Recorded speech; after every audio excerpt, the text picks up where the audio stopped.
اس کو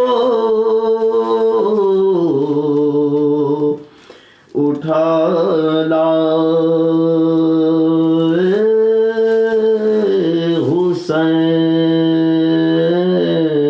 حسین شبیر کا کوئی لانے والا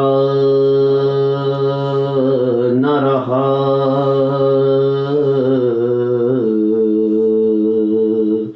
جو مارا گیا اس کو اٹھا لائے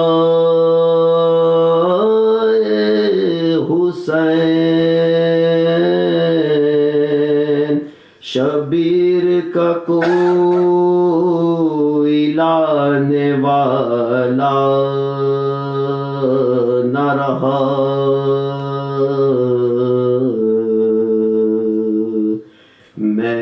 میدان میں صلوات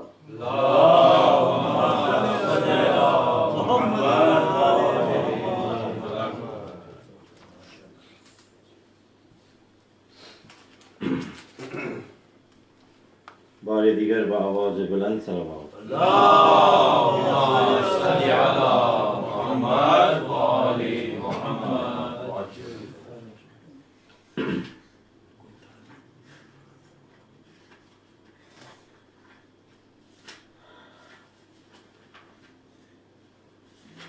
ایک بار پھر باواز بلند صلوات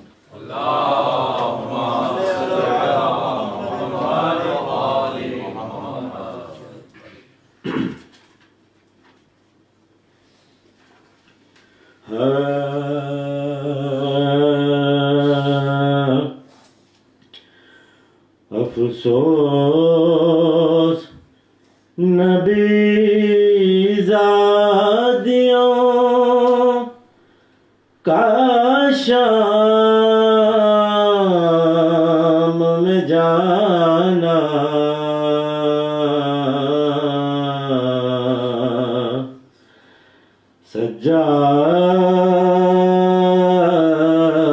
سجاد سے پوچھو افسوس نبی زادیوں کا شام میں جانا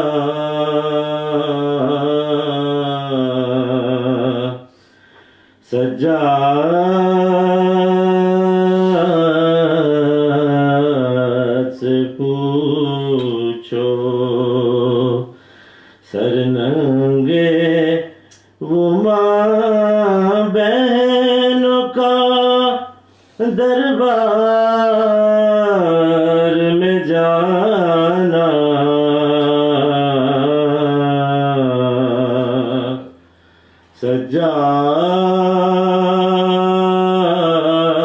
سجاد سے پوچھو وہ چھپتی تھی نبی زادی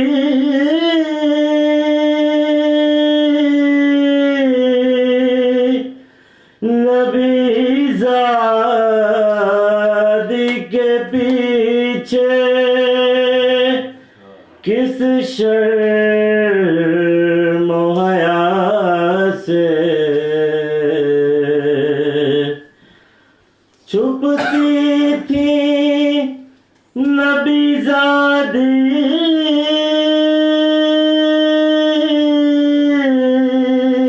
نبی زادی کے پیچھے کس شرم و حیا سے اور شمر کا ان بیبیوں کے نام بتانا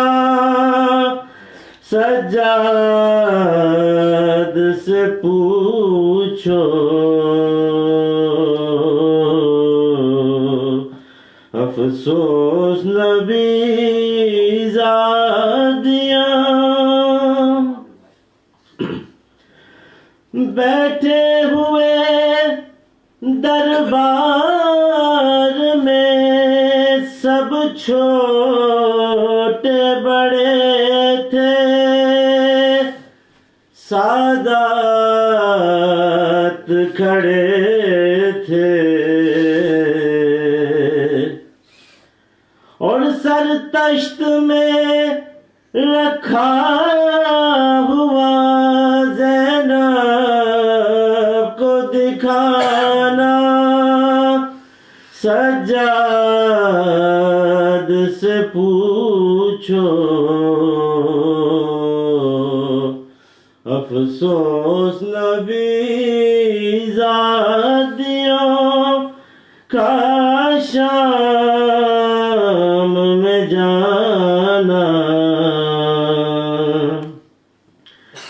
جب دختر شبیر نے زندان میں قضا کی، آفت کی گھڑی تھی،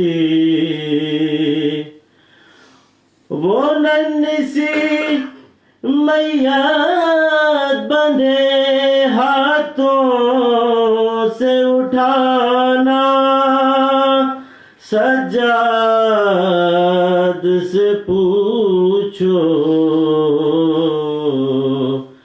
افسوس نبی زادیوں، جب غسل سکینہ کو وہاں دے چکی غسال، تھا سب کا برا حال، اور اس ننھی سی میت پہ نشان رسی کے بانا، سجاد سے پوچھو افسوس نبی زادیوں کا شام میں جانا،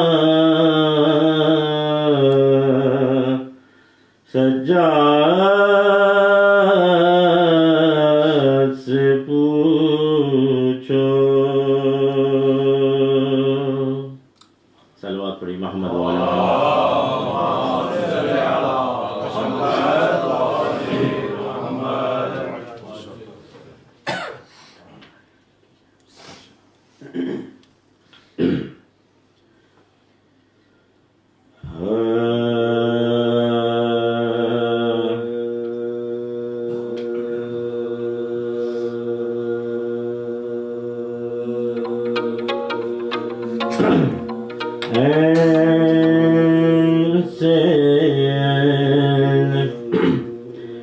عبادت کا سرانجام ہوا، عین سے عین عبادت کا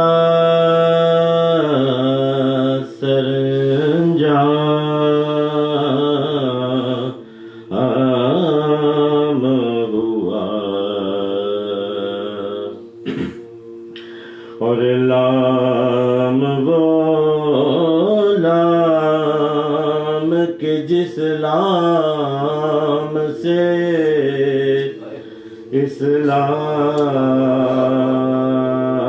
اسلام ہوا، اور لام وہ لام کہ جس لام سے اسلام ہوا،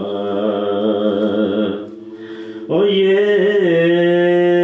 سے یاور ہوئے مشکل میں ہر ایک بندے کی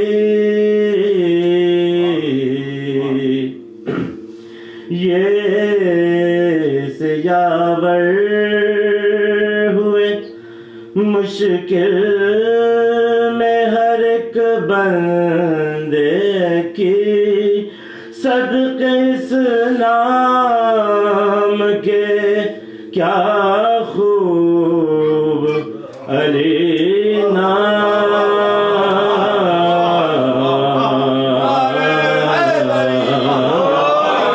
ہوا عین سے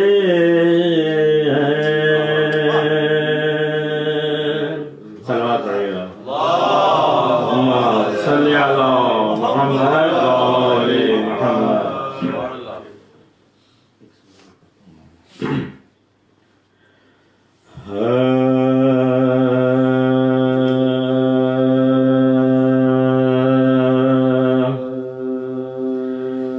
علی کی بیٹیاں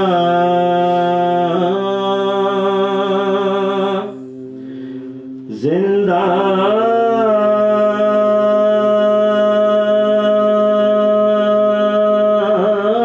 میں جب اسیر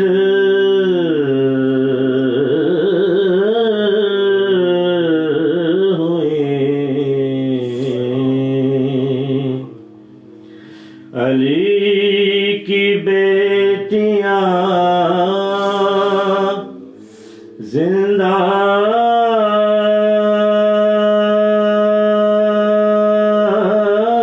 میں جب اسیر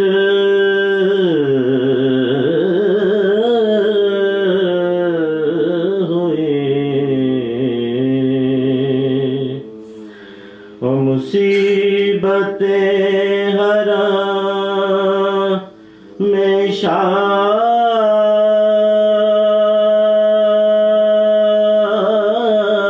پر کثیر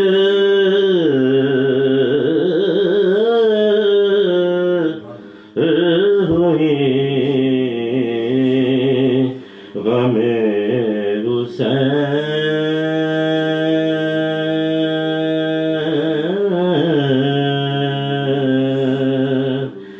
غم حسین میں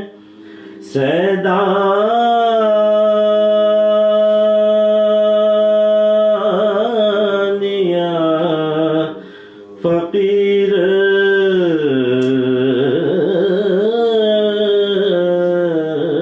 ہوئے رسول زادیاں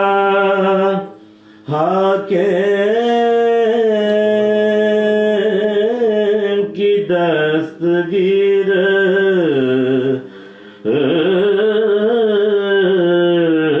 ہوئی کئی دنوں سے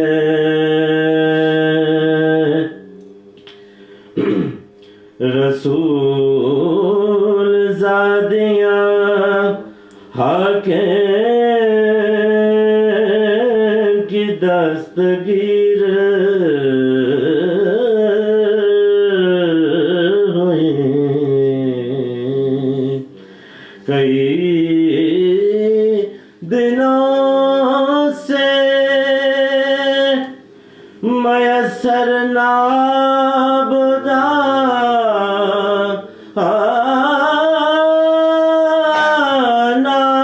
تھا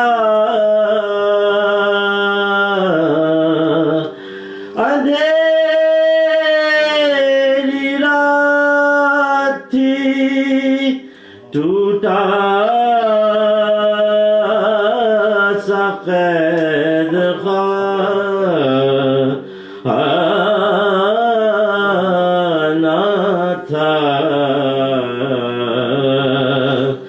علی کی بیٹیاں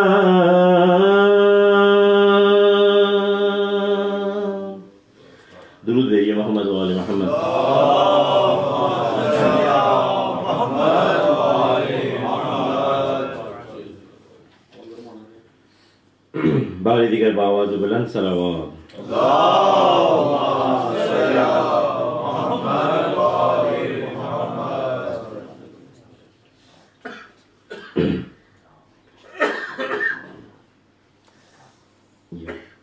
آواز بلند صلوات. اللهم صل على محمد وآل محمد.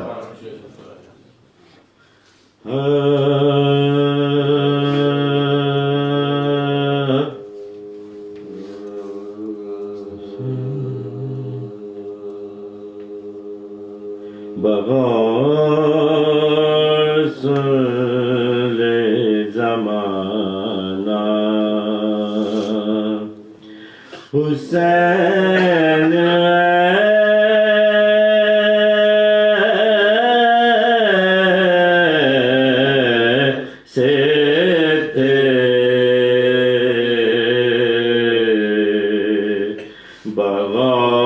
بغاس لزمانا حسین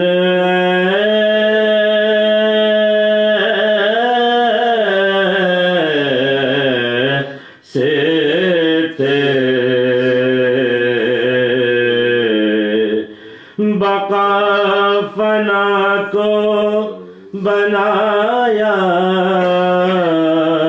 حسین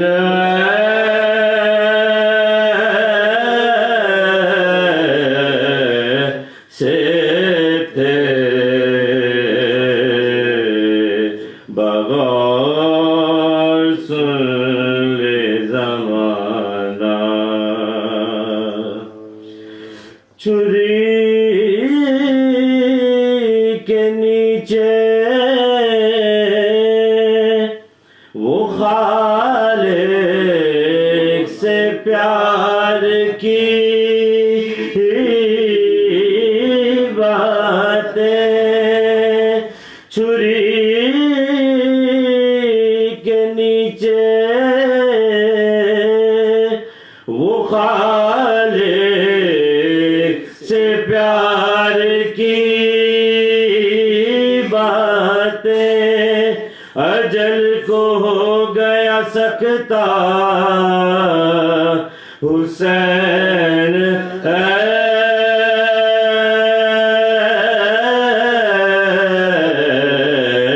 سے تھے بغور سن لے زمانہ مخالفت پر زمانہ تھا اس طرف لیکن مخالفت پر زمانہ تھا اس طرف لیکن وہی کیا جو کہا تھا حسین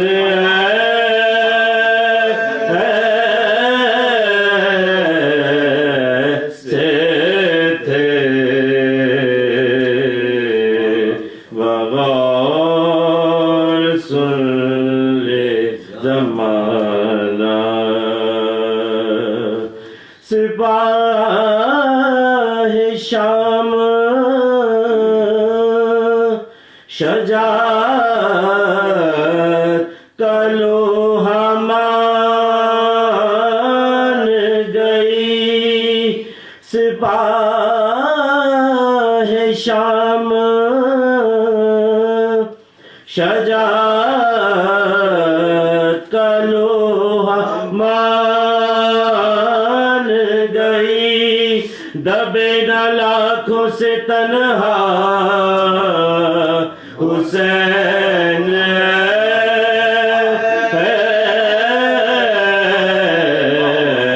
سے تھے دبے نہ لاکھوں سے تنہا حسین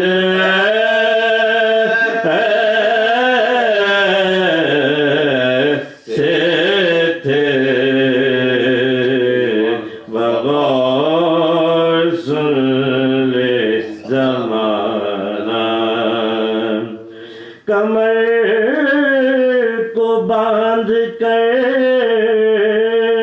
پیری میں جلتی رہتی سے کمر کو باندھ کر پیری میں جلتی رہتی سے اٹھایا بیٹے کا لاشا حسین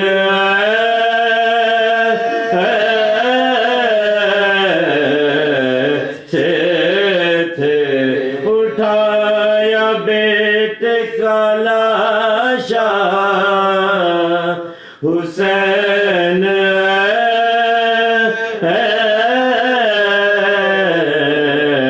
سے تھے بغور سن لے زمانہ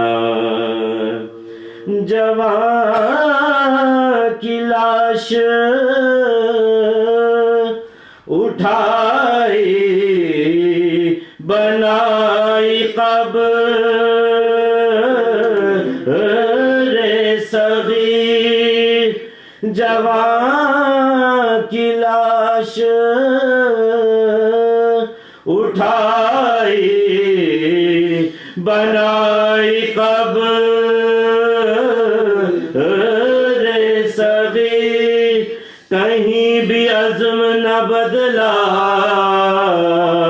حسین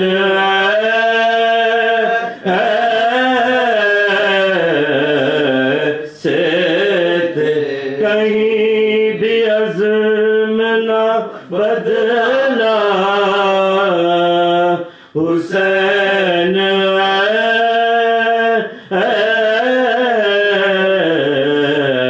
سے تھے بغور سن لے زمانہ درود بھیجیے محمد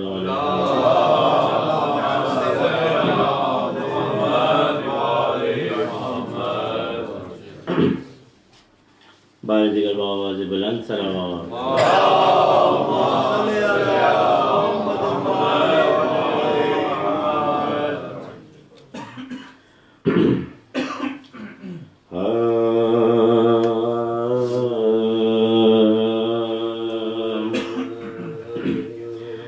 ایک دور سلام میں دنیا کا صدیوں میں ایسا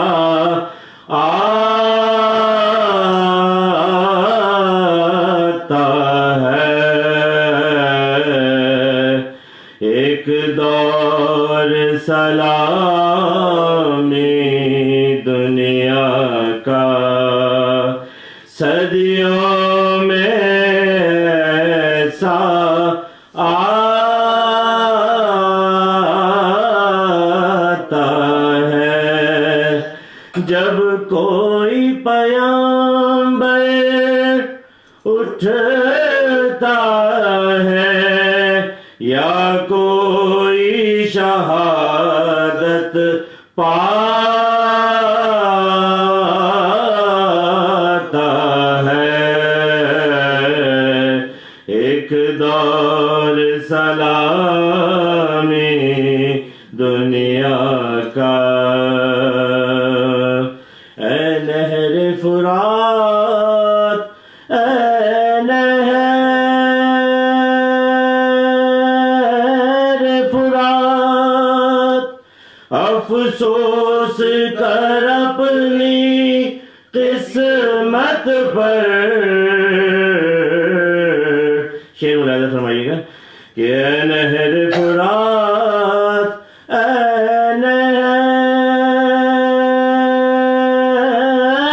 نہر فرات افسوس کر اپنی قسمت پر کوثر کا سا تیرے ساحل سے پیاسا جاتا ہے ایک دور سلامی دنیا کا اے قہر خدا اس دنیا پر گرتی نہیں کیوں بجلی تیری اے قہر خدا اس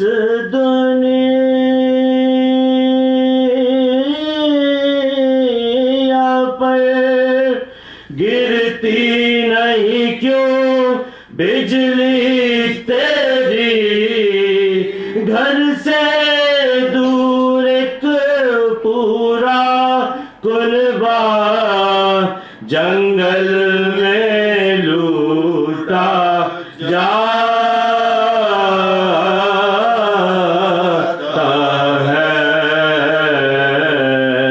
ایک دور سلامی دنیا کا انسان تیرے پتھر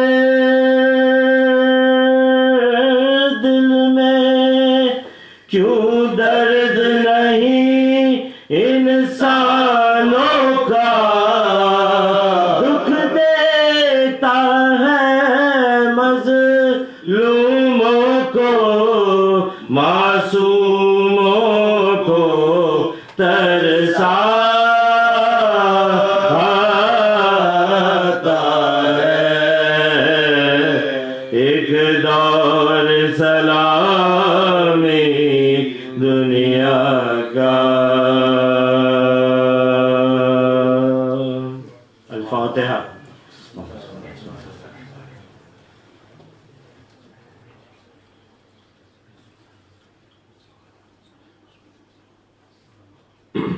بل محمد وآل محمد صلی اللہ علیہ وسلم صلی اللہ محمد اختصار سے مرثیے کے دو بند آپ کی خدمت میں پیش کرتا ہوں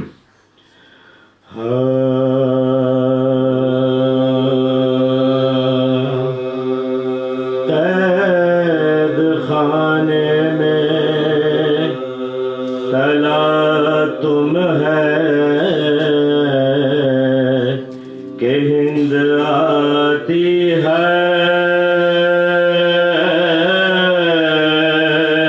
قید خانے میں تلا تم ہے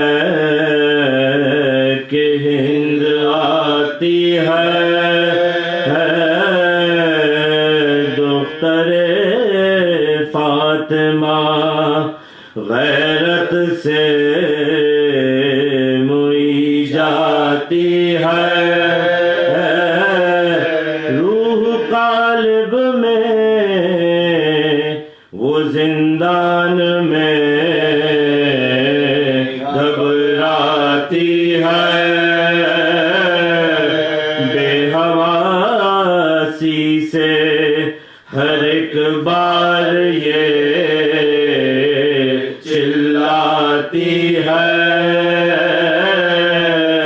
آسماں دور زمیں سخت کدھر جاؤں میں بیویوں مل کے دعا مانگو کہ مر جاؤں میں بیویوں مل کے دعا مانگو کہ مر جاؤں میں گرد عابد کے پھری پھر وہ بحال تغیر رکھ دیا پاؤں پہ سر اپنا ہٹا کر زنجیر بولے وہ کون یہ چلائی کنیز شبیر سلام رسن و طوق و سلاسل کے اسیر ہے وصیت کا محل مرنے پہ تیار ہے تو کچھ کفن کے لیے رکھتا ہے کہ نادار ہے تو کچھ کفن کے لیے رکھتا ہے کہ نادار ہے تو ہند نے پوچھا مرض کیا ہے کہا بے قدری رو کے بولی کہ دوا کیا ہے کہا نوحگری گھر جو دریافت کیا کہنے لگے در بدری بولی لیتا ہے خبر کون کہا بے خبری آہ کرنے کا سبب پوچھا تو شرمانے لگے تازیانوں کے نشاں پشت پہ دکھلانے لگے تازیانوں کے نشاں پشت پہ دکھلانے لگے قید خانے میں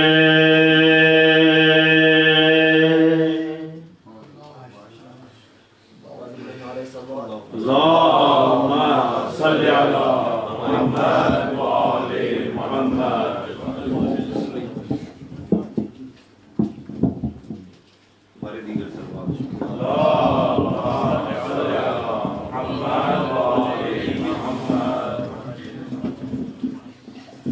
آواز بلند صلوات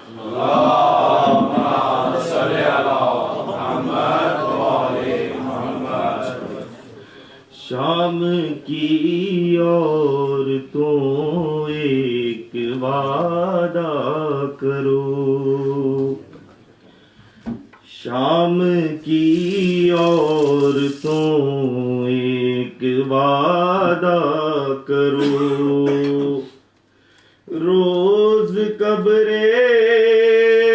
سکینہ پہ آؤ گی تم شام کی عورتوں ایک وعدہ کرو جب تلک لوٹ کر میں نہ آؤں جب تلک لوٹ کر میں نہ آؤں آ کے شمع جلاؤ گی تم شام کی عورتوں ایک وعدہ کرو صورت شاہدی بے کفن بھی میرے جیسی اسیر مہن بھی خالی کرتے میں محفون غربت مثل اصغر رہی بے کفن بھی کیا کفن کی طرح روز چادر اس لحد پر چڑھاؤ گی تم شام کی عورتوں ایک وعدہ کرو ایک یثرب کی تھی شاہزادی اس کا ساتھ کا تھا عباس غازی مشق لے کر گیا سوئے دریا اور قبضے میں کر لی ترائی لوریوں میں یہ سچی کہانی روز اس کو سناؤ گی تم شام کی عورتوں ایک وعدہ کرو ہم نے زندہ سے پائی رہائی اب بہن پاس ہوگی نہ بھائی بات اتنی سی بس یاد رکھنا میری بچی ہے غم کی ستائی تم نے بازار میں تو ستایا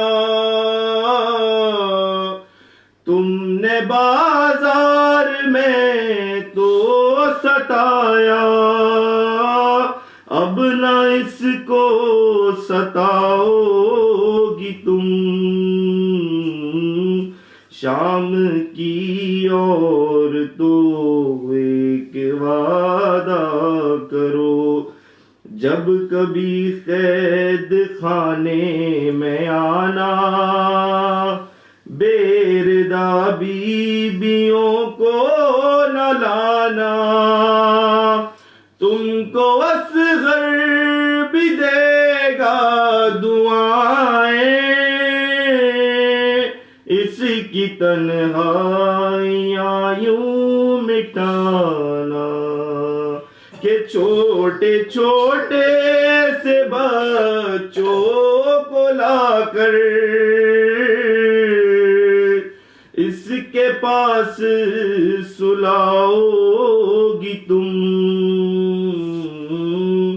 شام کی عورتوں ایک وعدہ کرو شامیوں کی بہو بیٹیوں سے کہہ رہی تھی وہ اکبر یہ رو کر یہ امانت ہے پردیسیوں کی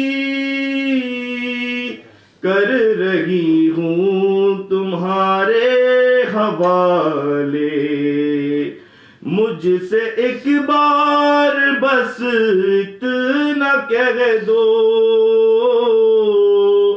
اپنا وعدہ نبھاؤ گی تم شام کی عورتوں ایک وعدہ کرو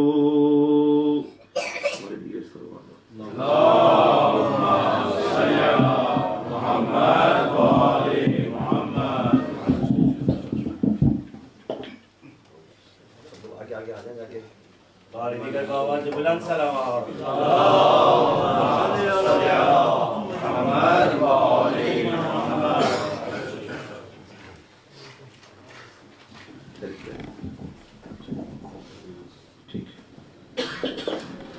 سورہ فاتحہ کی التماس ہے مرحومہ رفیق فاطمہ بنت عابد علی زوجہ قربان علی جو ہمارے محترم عزیز نے بتایا کہ ان کی والدہ گرامی کی برسی ہے پہلی ربیع الاول کو اور قربان علی والحاجی محمد حسین اور دیگر مرحومین کے لیے اور تمام مرحومین کے لیے فاتحہ بسم اللہ الرحمن الرحیم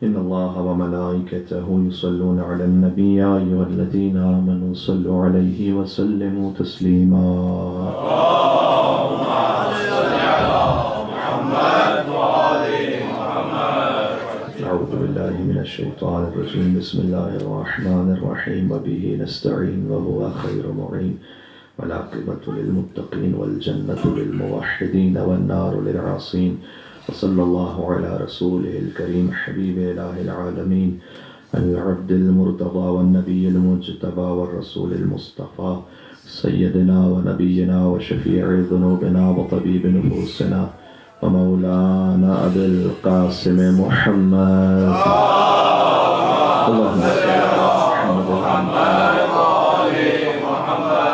وعلى آله الطيبين الطاهرين المعصومين المظلومين سيما بقية الله في الأرضين الذين أذهب الله عنهم الرجس وطهرهم تطهيرا.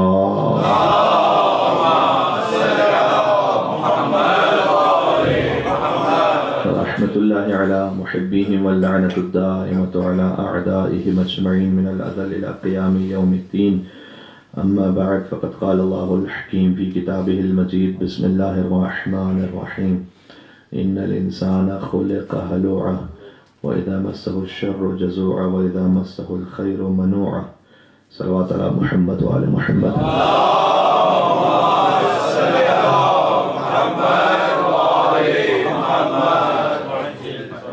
خدائے متعال کا شکر ہے کہ اس نے ایک بار پھر قرآن و اہل بیت اطہار علیہ السلام کے ذکر میں شریک ہونے کی ہمیں توفیق عطا فرمائی ہے. سورہ مبارکہ معارج کی 3 آیات ہم نے آپ کے سامنے تلاوت کی ہیں. مختصر آیات ہیں جس میں ایک خاص کیفیت اور رویے کو قرآن نے بیان کیا ہے اور جو بڑا دلچسپ ہے. انسان بحیثیت انسان کئی مرتبہ قرآن بات کرتا ہے بحیثیت مسلمان، بحیثیت مومن، یا ایھا الذین آمنوا، اے ایمان والوں، اے وہ جنہوں نے ایمان اختیار کیا، یا ایھا الذین کفروا، اے وہ جنہوں نے کفر اختیار کیا، یا ایھا الذین ھادوا ان زعمتم انکم اولیاء للہ من دون الناس فتمنوا الموت ان کنتم صادقین. سورہ جمعہ.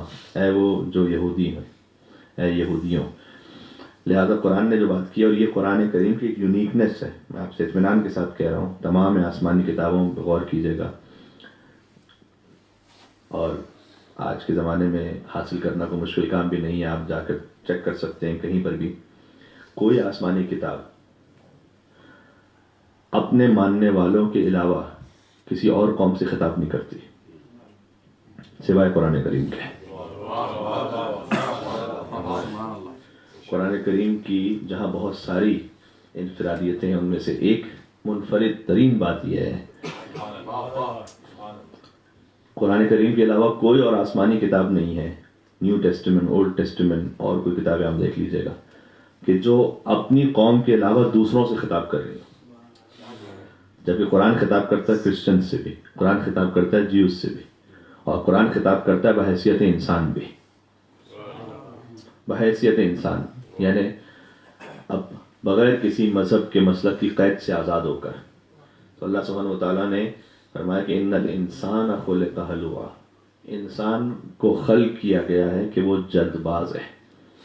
انسان کی فطرت میں جلد بازی ہے، بہت سے نتائج، بہت سی باتیں بہت جلدی چاہتا ہے وہ. ان الانسان خلق ہلوعا، اور اس کا نتیجہ کیا ہے؟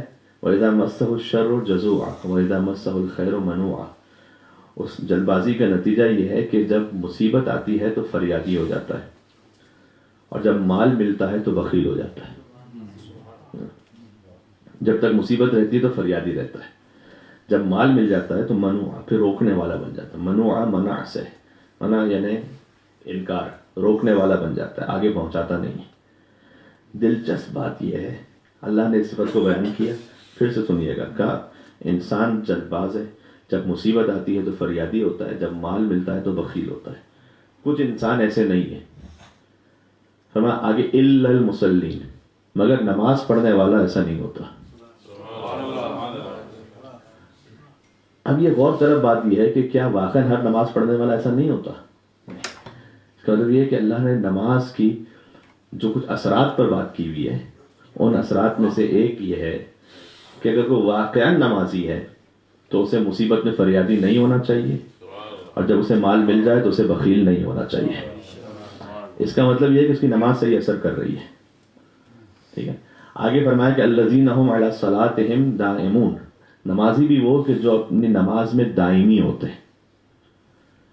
ٹھیک ہے نا، جو کہ پارٹ ٹائم نمازی نہیں ہوتا، فقط رمضان مبارک کا نمازی نہیں ہوتا، جو کہ فل ٹائم نمازی ہوتا ہے، یعنی پرماننٹ ہوتا ہے. اور جیسے ان الصلاۃ تنہی عن الفحشاء والمنکر، نماز منکرات سے روکتی ہے، یہاں پر یہ فرمایا کہ نماز اس چیز سے بھی روکتی ہے. اگر کوئی نمازی ہے تو پھر وہ مصیبت، کیوں؟ اس لیے کہ نماز پڑھنے والے کا تعلق ہے اللہ سے، اور جب اس کا تعلق اللہ سے ہے تو اس بات کو جانتا ہے کہ یہ جو کچھ مصیبت ہے یہ دنیا کا ایک نظام ہے کہ جو اللہ سبحانہ و تعالیٰ نے رکھا ہوا ہے، اس کے بغیر گزارا ہی نہیں ہے. کیوں؟ اس لیے کہ امام صادق علیہ السلام کی ایک حدیث ہے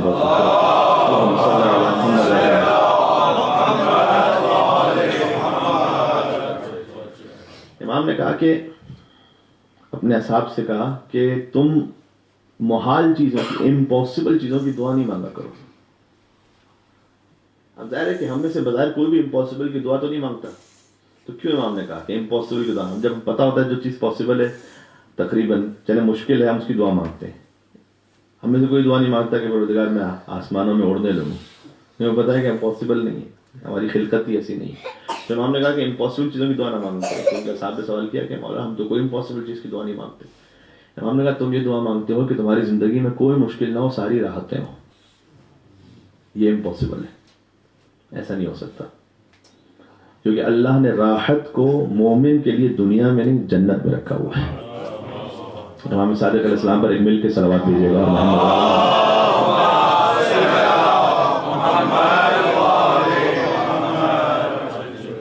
اسی طرح سے آپ کو احادیث کا مفہوم بھی ملے گا. ہم ایک دعا مانگتے ہیں بڑی کامن، لیکن ذرا سنیے گا کہ اسے کس طرح سے مانگنا چاہیے. احادیث کا مفہوم ہے وہ یہ کہ یہ دعا نہ مانگو کہ پروردگار تو مجھے کبھی کسی کا محتاج نہ کرنا، اس لیے کہ یہ دعا قبول نہیں ہونے والی.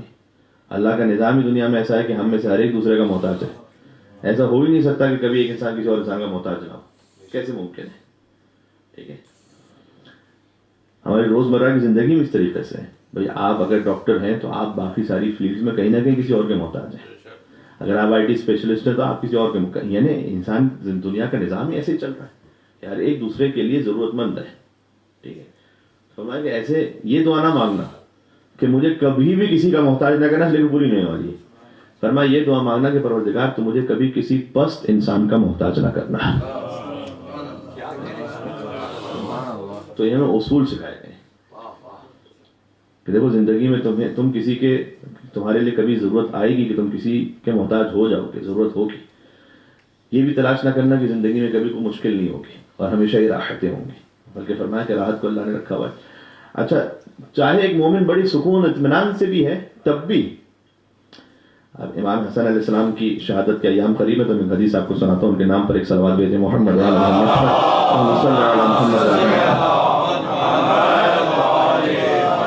ان کے پاس ایک شخص آیا. امام حسن علیہ السلام آپ جانتے ہیں کہ ان کی ظاہری زندگی بھی ثروت مند تھی.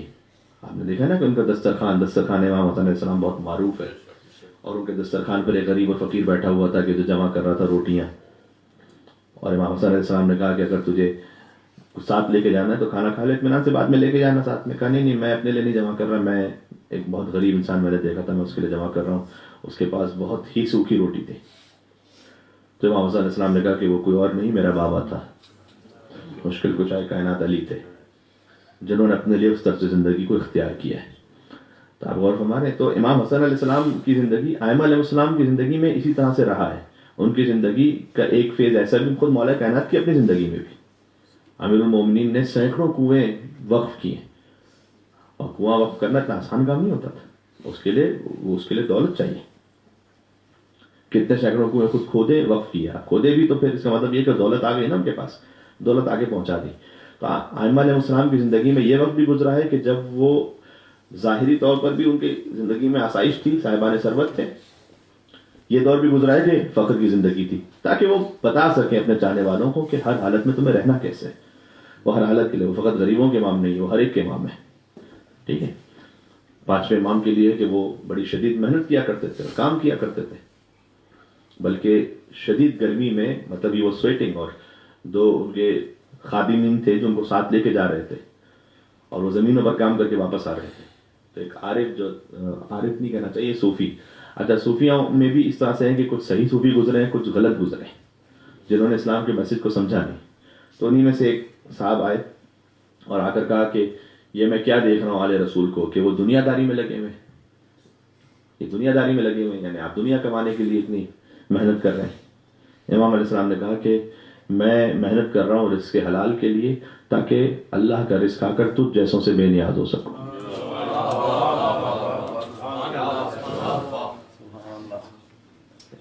یعنی امام باقر علیہ السلام نے کہا کہ یہ جو تم مجھ سے کہہ رہا ہے اگر میں یہ محنت نہ کروں تو پھر تجھ جیسوں ہی کے پاس جانا پڑے گا تو تجھ جیسوں سے بے نیاز ہو سکو. ہمارے عظمت امام باقر علیہ السلام پر ایک اور صلوات بھیجیں محمد.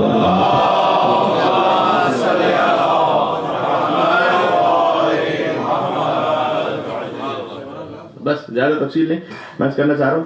بات یہاں سے نکلی امام حسن علیہ السلام کا نام لیا تھا میں نے. کیوں لیا تھا؟ یہ کہ اس دعا سے بات نکلی تھی کہ یہ نہیں ہو سکتا کہ مومن کے لیے ساری راحتیں اسے دنیا میں مل جائیں. ایسا نہیں ہوگا. مشکلات ہوں گی. یہ امام نے فرمایا ہے کہ وہاں زندگی مشکل ہوگی اس لیے کہ اللہ نے جنت راحت کے لیے رکھی ہوئی, دنیا راحت کے لیے رکھی ہوئی. بظاہر اگر کوئی بہت صاحب سر آپ ہو سکتا ہے کہ آپ کو نظر آئے کہ مولوی صاحب ماشاء اللہ ٹھیک ہے ہم مومن مشکل میں لیکن فلاں مومن تو دیکھیں بڑی آسانی میں. اس مومن کو بھی خود یہ سوچنا چاہیے کیا کہ وہ چاہے دنیا کی کتنی آسانی میں ہو اگر حلال سے حاصل کرتا ہے اور حلال ہی سے خرچ ہو رہا ہے تو اس میں کوئی حرج بھی نہیں ہے, لیکن اس بات کا پھر بھی احساس رہے. کیا امام حسن علیہ السلام میں نے عرض کیا کہ صاحب ثروت تھے تو ان کے پاس ایک غیر مسلم کافر آیا اور اس نے کہا کہ آپ کے جد کی ایک حدیث ہے جو میری سمجھ میں نہیں آ رہی. وہ کافر تھا اور وہ بڑا فقیر سا تھا اور امام حسن علیہ السلام صاحب ثروت تھے. تو آپ کے جد نے فرمایا کہ دنیا سجن للمومن و جنت للکافر. دنیا مومن کے لیے قید خانہ ہے, کافر کے لیے جنت ہے.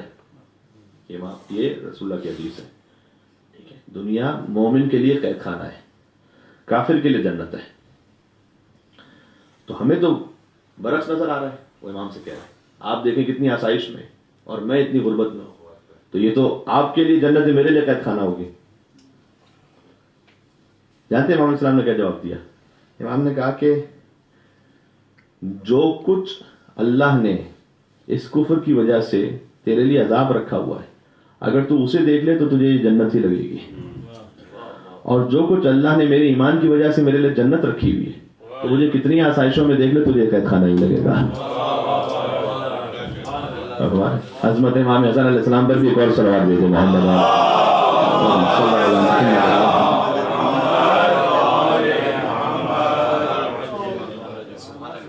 کہہ رہے ہیں مقصد دنیا کی رنگینی میں کھو نہ جائے. دنیا میں رہنا ہے, دنیا کے لیے نہیں رہنا ہے. اللہ نے ایک پروسیس نظام رکھا ہوا ہے کہ دنیا میں رہنا ہے, کمانا بھی ہے, زندگی بھی گزارنی ہے, بلکہ افضل الصدقات کہا کہ اگر کوئی محنت کر کے اپنے گھر والوں کے لیے اس طرح سے اہتمام کرے کہ ان کی زندگی میں کا توسع آ جائے, یعنی کشادگی آ جائے, اس کو کہا افضل الصدقات, بہترین عبادت ہے. تو اللہ نے اس کو عبادت کہا ہے. تو دنیا میں رہنا ہے, کمانا ہے, زندگی گزارنی ہے, اس میں مگن ہو کے نہیں رہنا ہے. اور جلد بازی سے بھی اللہ نے کہا, کچھ لوگ ہوتے ہیں بہت جلد باز ہوتے ہیں, جلد بازی سے بھی بچنا ہے. کیوں؟ اللہ نے ہر چیز کا ایک مناسب وقت اور موقع رکھا ہوا ہے. یہ ہمیں دعائے رزق میں بھی سکھایا گیا ہے. دعائے رزق جو سورہ طلاق کی جو دوسری آدھی آیت تیسری پوری آیت اس کا آخری جملہ کیا ہے؟ وَمَن يَتَّقِ اللَّهَ يَجْعَل لَّهُ مَخْرَجًا وَيَرْزُقْهُ مِنْ حَيْثُ لَا يَحْتَسِبُ. فرمایا کہ جو اللہ سے خوف رکھتا ہے اللہ اس کے لیے پریشانیوں میں سے راستہ نکال لیتا ہے. یہ اللہ کا طریقہ ہے. اللہ سے جو خوف رکھتا ہے اس کے لیے کہیں نہ کہیں اللہ کو پریشانی میں سے راستہ نکالتا ہے, کہیں بند گلی میں نہیں پھنستا وہ. کیوں؟ اس لیے کہ اگر دنیا میں وہ دیکھ لے کہ کوئی راستہ نہیں بھی بچا تو اللہ نے کہیں نہ کہیں اس کے لیے آخرت میں رکھا ہوا ہے. دعا کے لیے حدیث میں ہم جو دعائیں مانگتے ہیں, یہ بھی تو نا دعا مانگ رہے ہیں تو قبول نہیں ہو رہی ہوتی تو تھوڑا سا انسان اریٹیٹ ہوتا ہے, جلد بازی ہوتی ہے اسے کہ کیوں قبول نہیں ہو رہی. فرمایا دعا 3 باتوں میں سے کسی ایک بات کو ضرور پورا کرتی ہے. کبھی بھی دعا بے فائدہ نہیں ہوتی. حدیث میں کبھی بھی دعا بے فائدہ نہیں ہوتی. 3 میں سے ایک بات پوری ہوتی, یا دعا قبول ہو جاتی, یا کوئی مشکل دور ہو جاتی ہے, یا آخرت کے لیے محفوظ کر لی جاتی ہے. یہ حدیث سنا رہا ہوں آپ کو, حدیث سنا رہا ہوں آپ کو. یا دعا قبول ہو جاتی ہے, یا کوئی مشکل دور ہو جاتی ہے, یا آخرت کے لیے ذخیرہ کر لی جاتی ہے. اس دعا میں 3 میں سے کوئی ایک کام ضرور ہونا ہے. ٹھیک ہے, تو دعا مانگتے ہوئے کبھی گھبرائے نہیں کہ جناب قبول نہیں ہو رہی.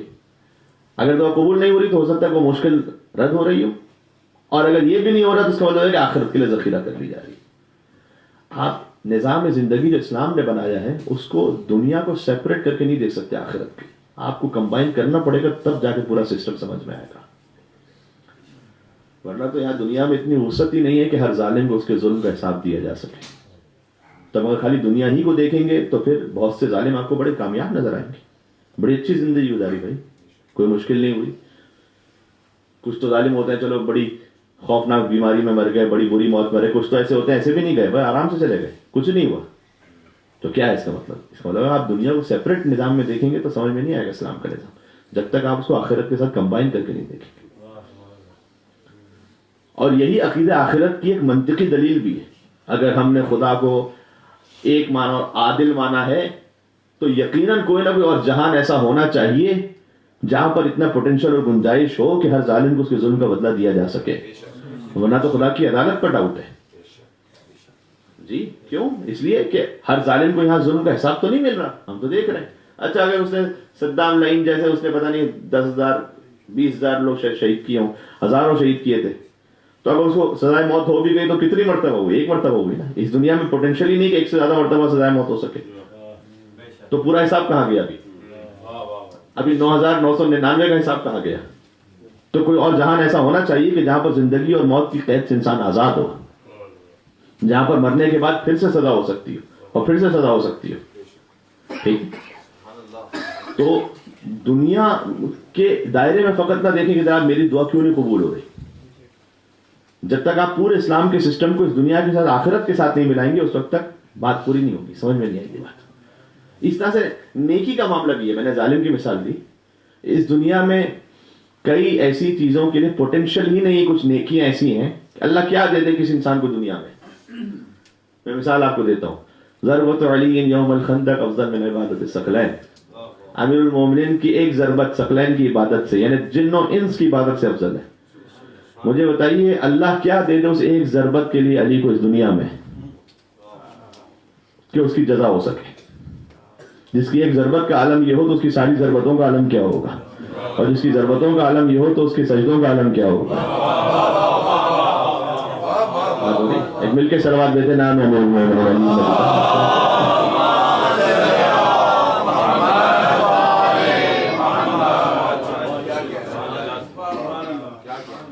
تو یقیناً کوئی اور جہان ایسا ہونا چاہیے جہاں پوری جزا مل سکے، جہاں پر یہ پابندیاں نہ ہوں کہ اگر 10 کلو سونا دے دیا جائے تو ٹھیک ہے.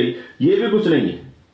جہاں پر یہ سونا چاندی مٹیریلسٹک فقط جو ہے نا فائدے نہ ہو، اس کے علاوہ کچھ اور فائدے ہوں، وہ اس دنیا میں نہیں تصور ہو سکتا.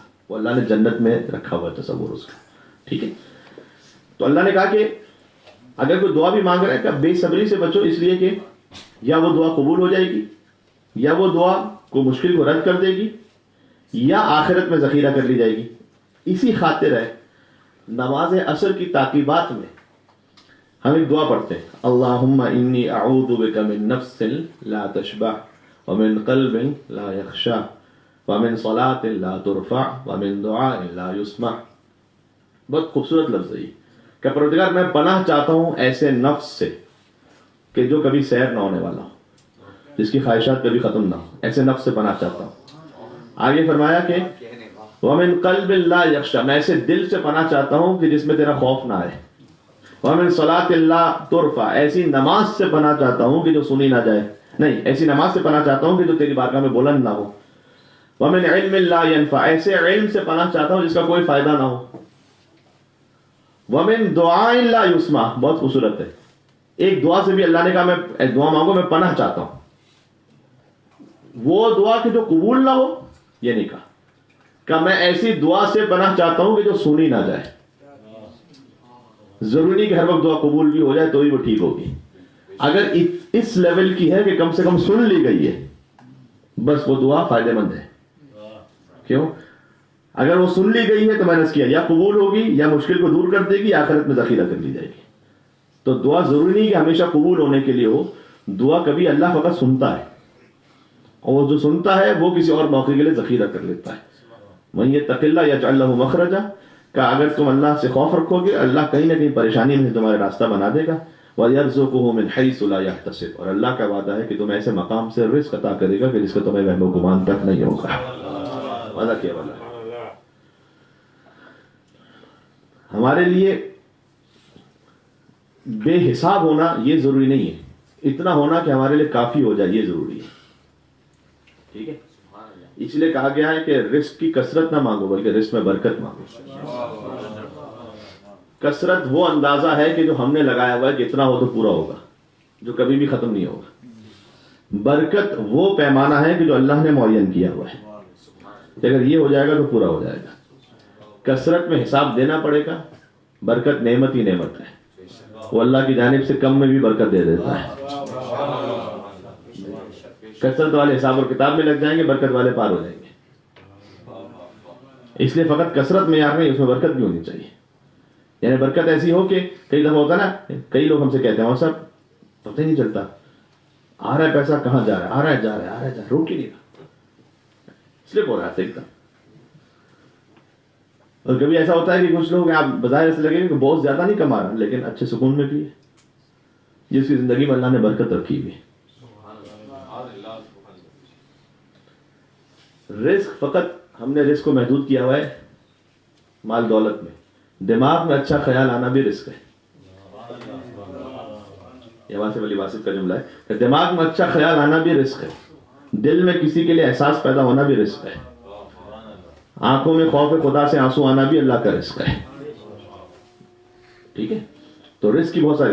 اللہ نے کہا وَيَرْزُقُهُ مِنْ حَيْثُ لَا يَحْتَسِبُ, ہم تمہیں ایسے مقام سے رزق عطا کریں گے جس کا ہمیں گمان تک نہیں ہوگا. آخری بس اختتام کرتا ہوں. پھر آگے فرمایا اچھا اللہ خود وعدہ کر رہا ہے کہ ہم تمہیں ایسی جگہ سے دیں گے جس کا تمہیں گمان تک نہیں ہوگا, تو اب انسان بے صبر ہو جاتا ہے, جلدی چاہیے فوراً. تو اللہ نے کہا ان اللہ بالغ امرہ, خدا اس کے کاموں کی خود نگرانی کرے گا جس کے دل میں اللہ کا خوف ہے. قد جعل اللہ لکل شیء قدرا, لیکن اللہ نے ہر چیز کے لیے ایک مناسب موقع اور وقت رکھا ہوا ہے. یہ میں کہا کہ تھوڑا صبر کرو. حضرت ہاجرہ اسماعیل کے لیے پانی چاہتی ہیں, صفا سے مروہ, مروہ سے صفا. آج جبکہ بہترین ماربل لگا ہوا ہے, ایئر کنڈیشن ہے, صفا مروہ پہ صحیح کرنا, لوگ کہتے ہیں مولوی صاحب 10 عمرے کروا دیں لیکن صحیح جو ہے انسان کا تیل نکال دیتے, صحیح نہ کروائیں, بہت مشکل ہے.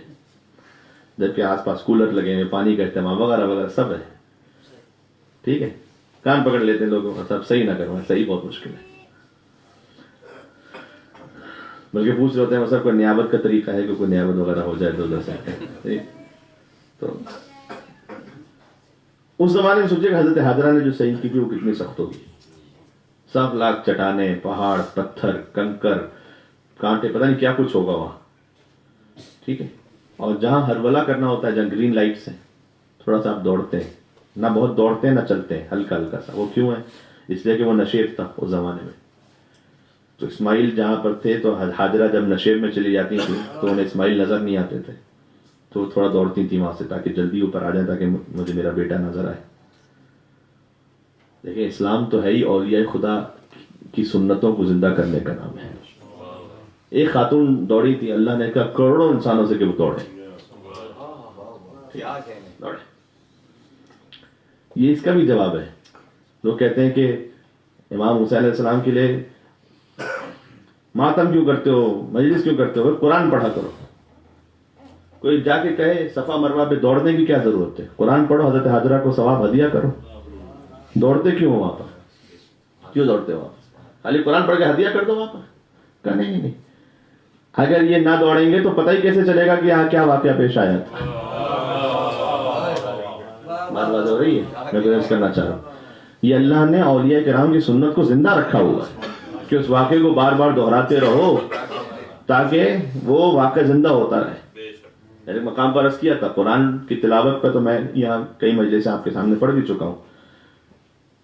قرآن کی تلاوت تو وہ عظمت ہے کہ جس گھر میں قرآن کی تلاوت ہوتی ہے وہ اہل آسمان کے لیے اس طرح سے روشن و منور ہوتا ہے جیسے اہل آسمان کے, جیسے زمین والوں کے لیے ستارے روشن و منور ہوتے ہیں, ویسے آسمان والوں کے لیے اس گھر میں جہاں قرآن کی تلاوت کی جا رہی ہے ویسے روشن و منور ہوتا ہے. یہ حدیث کا جملہ ہے. تو قرآن کی تلاوت سے تو نہ کسی کو نعوذ باللہ انکار ہو سکتا ہے, وہ منع کر سکتا ہے, لیکن اگر یہ کہا جائے کہ جناب یہ کام کیوں کرتے ہو اور وہ کیا کرو, اس سے سمجھ میں آتا ہے کہ حب قرآن میں بات نہیں ہو رہی, بغض مجلس میں بات ہو رہی ہے.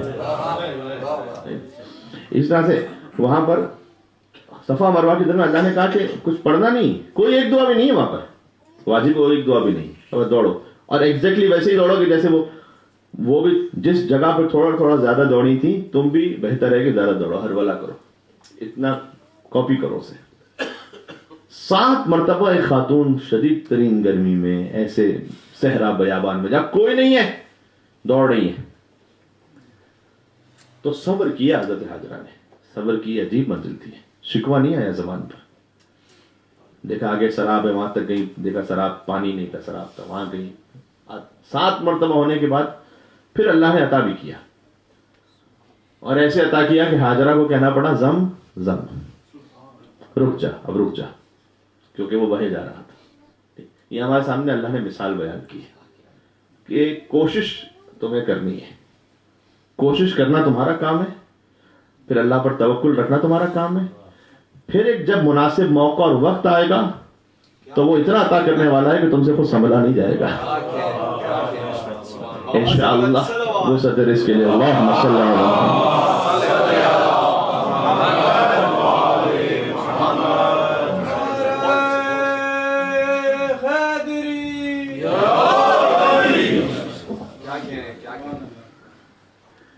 لہذا اللہ سبحانہ وتعالیٰ انشاءاللہ اس پر ہمیں توکل رکھنے کی توفیق عطا, توکل ہمارا بڑھائے اس پر انشاءاللہ سے. توکل علماء اخلاق بیان کرتے ہیں, توکل ہر بندہ مومن کا الگ الگ لیول پر ہوتا ہے. ایک مرتبہ توکل ہوتا ہے جب مریض ڈاکٹر کے پاس جاتا ہے تو ڈاکٹر پہ اس کو بھروسہ ہوتا ہے, اس نے کچھ میڈیسن لکھ کے دے دی ہے تو اس پہ بھروسہ کر کے وہ لے لے گا. تو ہم اتنا بھی توکل کبھی کبھار اللہ پہ نہیں رکھتے کہ جو اس نے کچھ کہہ دیا ہے بس بغیر چونچرا کر کے مان لو. ڈاکٹر سوال نہیں کرتے کہ یہ کیوں لکھ کے دیا ہے, اللہ سے پوچھتے ہیں کہ ایسا کیوں کہا ہے. ایک جگہ میں نے اس بات کو بیان کیا تھا, نہیں آپ میں سے مومنین تھے یا نہیں تھے. حضرت علامہ طالب جوہری صاحب وہ ایک دفعہ کافی علیل ہو گئے تو ایک پہنچے ڈاکٹر, بات ہے تقریباً 15-20 سال پرانی بات ہے, اس سے بھی شاید زیادہ پہلے کی. تو ڈاکٹر کے پاس گئے, وہاں پہ کراچی میں ایک کلینک تھا, اس میں نام لینے کی کیا ضرورت ہے چھوڑیں. تو وہ جو ڈاکٹر صاحب تھے وہ تھوڑے سے ایتھسٹ مزاج کے تھے. اب یہ تو بہت, یہاں تو بہت ہیں ایسے, ٹھیک ہے نا, وہاں پر بھی کچھ ہیں, تو ایتھسٹ مزاج کے تھے. تو علامہ صاحب کا چیک اپ کرتے کرتے, یہ بالکل ٹرو اسٹوری, علامہ صاحب کا چیک اپ کرتے کرتے انہوں نے کہا علامہ صاحب آپ اتنے بڑے عالم ہیں, اب میری ایک بات سمجھ میں نہیں آتی کہ اللہ نے نماز کو رکھا ہی کیوں ہے, پہلے تو میری سمجھ میں نہیں آتا. دوسرا یہ کہ اگر اللہ نے رکھا ہے نماز کو تو اس کو 70 رکعت چاہیے تھی نا دن کی. ہم سے کہہ دیتا جب فری ہو, جب فارغ ہو, اپنے حساب سے 70 رکعت پڑھ لینا. اب مجبور کیا ہوا, پابند کیا ہوا, بھائی صبح بھی اٹھو تو 2 رکعت پڑھو, پھر کام کاج چھوڑ کے پھر 4 رکعت پڑھو, پھر 4 رکعت پڑھو, پھر 3 رکعت پڑھو, 4. بھائی جب تمہیں ٹائم ملے 70 پڑھ لینا, اللہ کو 17 رکعت ہی چاہیے نا. تو یہ میری سمجھ میں نہیں آ رہا کہ اللہ پورا دن ڈسٹرب ہو رہا ہے. ٹھیک ہے, ہوتے ہیں کچھ اس مزاج کے ہوتے ہیں. علامہ صاحب نے کہا اچھا بھی تو میرا چیک اپ کیجیے. فی الحال چیک اپ وغیرہ کرنے لگے. چیک اپ کے بعد انہوں نے کہا کہ جناب میں آپ کو یہ میڈیسن دے رہا ہوں, بریک فاسٹ کے بعد 2 لینی ہے, لنچ کے بعد 2 لینی ہے, ڈنر کے بعد 2 لینی ہے. ہم نے کہا اچھا یہ بریک فاسٹ کے بعد 2, لنچ کے بعد 2, ڈنر کے بعد 2, یہ کبھی بھی دن میں ٹائم ملے اپنی مرضی سے صبح لے لو, رات میں لے لو, شام میں لے لو. مل کے صلوات بھیجے محمد والے محمد.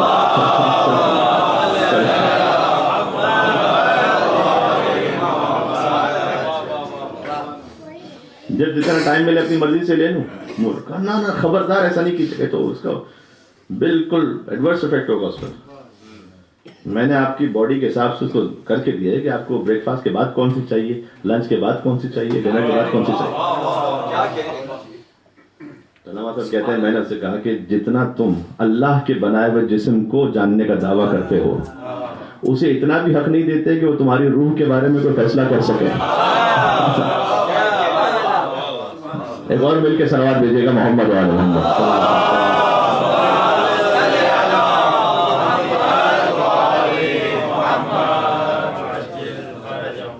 پیوں گا پھر تھوڑی لمبی تقریر کا اتنا بھی تم اللہ کو حق نہیں دیتے کہ تمہاری روح کے بارے میں کوئی چیز فیصلہ کر سکے, اور اس پہ تمہیں اعتراض ہوتا ہے کہ ایسا کیوں ہے. تو ویسا اللہ نے تمہاری روح کے لیے بہتر سمجھا کہ کب 2 رکعت ضروری ہے اٹھ کے. اگر اور ترقی چاہتے ہو تو اس نے 11 رکعت اور رکھی ہوئی نماز شب کی صورت میں کہ اور اللہ کی بارگاہ میں بلند ہونا چاہتے ہو. ٹھیک, پھر اس نے یہ بہتر سمجھا ہوا ہے تمہاری روح کے لیے کہ کب تمہیں 4 رکعت مزید چاہیے, پھر 4 رکعت مزید چاہیے. تم اس کے بنائے ہوئے جسم کے بارے میں فیصلہ کرنے کا حق رکھتے ہو, وہ خود اس کی بنائی ہوئی روح کے بارے میں کہنے کا حق بھی نہیں رکھتا. ٹھیک ہے, تو ہم کبھی کبھار اللہ پر اتنا بھی توکل نہیں رکھتے جتنا ہم ڈاکٹر پہ کرتے ہیں. کہ اگر اس نے کچھ بات کہی ہمارے لیے تو بہتر ہوگی، کوئی نہ کوئی مصلحت ہوگی. یہ نہیں سمجھتے ہیں بتاؤ. لیکن حالانکہ توکل کی کوئی سب سے بڑی منزل نہیں ہے. علماء اخلاق کہتے ہیں توکل کی یہ صرف ایک ادنا منزل ہے، اس کے اوپر ایک اور منزل ہے. وہ منزل ہے، ایک ہوتا ہے مریض کا ڈاکٹر پر بھروسہ کرنا، اس سے بڑھ کر ہے ایک شیر خوار کا اپنی ماں پر بھروسہ کرنا. وہ توکل کی ایک اور بڑی منزل ہے. وہ تو کچھ اور سوچتا بھی نہیں ہے سوائے اس کے کہ اسے اتنا اطمینان ہوتا ہے کہ جب مجھے بھوک لگے گی تو میری ماں مجھے دے دے گی. اس کو کوئی فکر ہی نہیں ہوتی. یہ توکل کی ایک اور منزل ہے جو خاصان خدا میں ہوتی ہے، جو دنیا و مافیہ سے آزاد ہوتے ہیں. انہیں اتنا اطمینان ہوتا ہے کہ ہاں ہم اپنی زندگی گزار رہے ہیں جب اللہ نے جو ہمارے لیے مناسب رکھا ہے. جیسے ایک بچہ اپنی ماں کے لیے سمجھ ہوتا ہے کہ جو مجھے جس وقت مناسب ہوگا مجھے یقین ہے کہ میری ماں مجھے دے دے گی. ان کا اتنا توکل ہوتا ہے اللہ پر. اس سے بڑھ کر کہتے ہیں توکل کی ایک اور منزل ہے جو اولیاء خدا کی منزل ہے. وہ یہ کہ جیسے ایک میت ہوتی ہے غسال کے ہاتھ میں، بچہ کم سے کم خود ہلتا تو ہے تھوڑا بہت، میت تو اس وقت تک ہلتی بھی نہیں جب تک غسال نہ ہلائے. یہ ان کا یہ میت گویا مکمل طور پر ڈیپینڈنٹ ہے کس پر؟ اس غسال پر. وہ جیسے اس کو ہلاتا جائے گا ویسے وہ ہلتی جائے گی. اس کا وہ ہاتھ اٹھائے گا تو ہاتھ اٹھ جائے گا اگر وہ، ٹھیک ہے نا. تو کچھ جو اولیاء خدا ہوتے ہیں وہ ایسے پابند ہوتے ہیں امر الہی کے کہ ان کی اپنی حرکت ذرہ برابر بھی خود اپنی خواہش سے نہیں ہوتی، جو کہ مظہر اور مصداق ہوتے ہیں وما تشاؤون الا ان یشاء اللہ کے، کہ یہ خود کچھ چاہتے ہی نہیں ہیں، یہ وہی چاہتے ہیں کہ جو رب چاہتا ہے. جو اہل بیت اطہار علیہ السلام کی رعایت نازل ہوئی ہے، کامل تسلیم. تو یہ الگ الگ مراحل ہیں. اب بیان کر دینا چاہیے مراحل، چاہے ہم پہنچ نہ سکیں کم سے کم آرزو تو ہونی چاہیے کہ ہم جتنا قریب ہو سکیں اس منزل سے. ٹھیک ہے، بس اتنا کوشش کیجیے. اللہ نے جو قرآن میں کہا ایسا نہیں ہونا چاہیے ایک انسان کو کہ جب مال آئے تو بخیل ہو جائے، مصیبت آئے تو فریادی ہو جائے. سورہ معارج کی آیت تھی جو جہاں سے ہماری گفتگو کا آغاز ہوا تھا. کوشش کریں اللہ کی نعمتوں پر. اچھا یہ بھی ہے، بات سے بات نکلتی جائے گی، آخری جملہ کہہ لوں چلیں. یہ بھی ایک منزل ہے کہ اللہ نے دیا تو شکر کر لیا، نہیں دیا تو صبر کر لیا. ورنہ امیر المومنین انہیں مسجد کوفہ میں کچھ لوگوں کے بارے میں پتا چلا کہ وہ ہر وقت مسجد میں ہوتے ہیں اور باتیں ہونے لگی ان کے بارے میں کہ بھئی ہر وقت یہ مسجد میں ہوتے ہیں، بس اللہ اللہ کرتے رہتے ہیں. اہل بیت نے پسند نہیں کیا ایسے کہ دنیا کے کاموں سے وہ چھوڑ کے بس صرف اس کام میں لگ جائے. تو ظاہر ہے کہ مسجد کوفہ مولا کائنات وہاں روز آتے تھے تو مولا کو خبر نہیں ہوگی، لیکن مولا نے توجہ نہیں دی. کچھ لوگ کہنے لگے بار بار مولا سے کہ مولا ان سے آپ ملیے، وہ بڑے ہی متقی ہیں، بڑے پرہیزگار ہیں. جب اصرار بڑھا کبھی کبھار اپنے ساتھیوں کو سمجھانے کے لیے، ان پر حجت تمام کرنے کے لیے پھر کچھ کرنا پڑتا ہے. کیا کہہ رہے ہیں؟ ورنہ مولا تو جانتے ہیں. تو مولا وہاں پر پہنچے اور وہاں پہنچ کر کہا کہ تمہارا گزر بسر کیسے ہوتا ہے؟ کہ مولا کوئی لا کے کچھ دے دیتا ہے تو شکر کرتے ہیں، نہیں ملتا تو صبر کرتے ہیں. امام نے کہا یہ کام تو کوفہ کے کتے بھی کرتے ہیں. امام کا لفظ ہے باہر سے معذرت کہ انہیں بھی کوئی دے دیتا ہے راستے میں تو شکر کر لیتے ہیں، نہیں ملتا تو صبر کرتے ہیں. تو تم میں کیا فرق ہے ان میں؟ ایک دم چونک گئے، یہ کیا بات ہوگی بھائی. ٹھیک ہے، تو اب تک تو ہم نے یہی سنا تھا کہ یہی سب سے بڑا معیار ہے کہ مل جائے تو شکر کرو، نہ ملے تو صبر کرو. تو انہوں نے کہا کہ مولا پھر آپ کیا کرتے ہیں؟ آپ کیا کرتے ہیں؟ کہ تم وہ ہو کہ جو مل جائے تو شکر کرتے ہو، نہیں ملے تو صبر کرتے ہو. ہم وہ ہیں جو نہ ملے تو شکر کرتے ہیں، مل جائے تو تقسیم کر دیتے ہیں. آ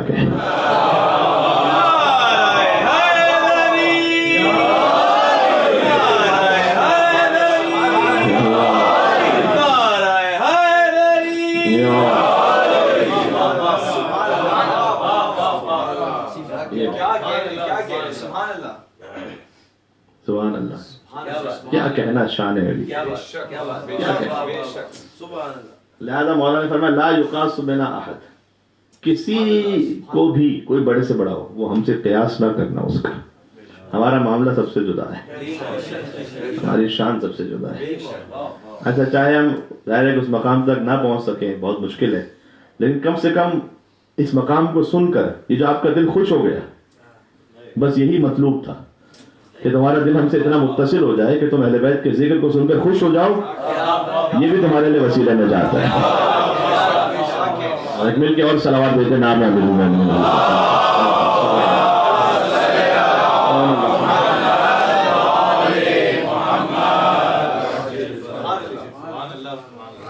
احترام کرتا ہوں بس بات کہ مولانا کیا فرمایا، ہمیں نہ ملے تو ہم شکر کرتے ہیں، مل جائے تو تقسیم کر دیتے ہیں۔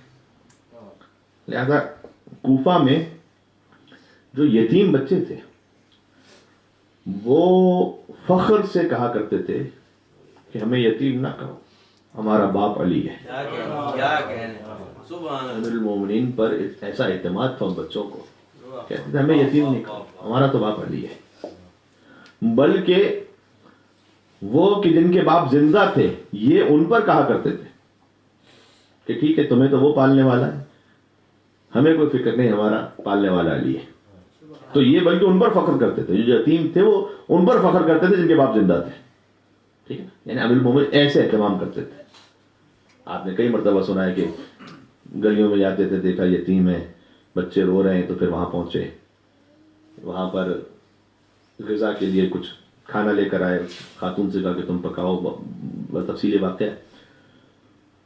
تو بچوں کے ساتھ کھیلنے لگے اور بچوں سے کھیلتے کھیلتے کہا کہ بچوں نے کھیلتے ہوئے فرمائش کر دیا، بچوں کو نہیں پتا نا کہ اس خاتون کو بھی نہیں پتا تھا، بچوں کو بھی نہیں پتا کہ یہ مولا کائنات ہے جن سے ہم بات کر رہے ہیں، وہ تو ایک عام انسان سمجھ رہے ہیں بچے۔ تو بچوں نے کہا کہ ہمارا بابا جب ہم سے کھیلتے تھے وہ بکری کی شکل بناتے تھے، بکری کی آواز بنا کر ہمیں اپنے اوپر بٹھاتے تھے اور گھماتے تھے۔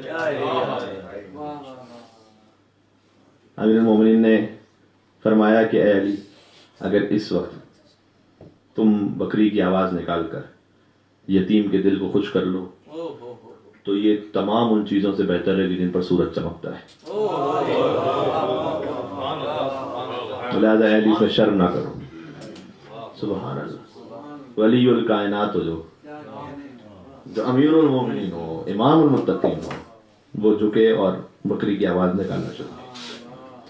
سبحان اللہ، ایسے اہتمام کرتے تھے امیر المومنین ان کم دستوں کا، جن اس خاطر ہے، بس اب اس سے زیادہ مجھے کوئی ربط بنانے کی ضرورت بھی نہیں، اس خاطر ہے کہ جب خود علی کی اپنی پوتی جو یتیمہ تھیں ان کے دامن میں آگ لگی ہوئی تھی، تو سب سے پہلے یہ سوال کر رہی تھی، اے حمید ابن مسلم، تو مجھے نجف کا پتہ بتا سکتا ہے؟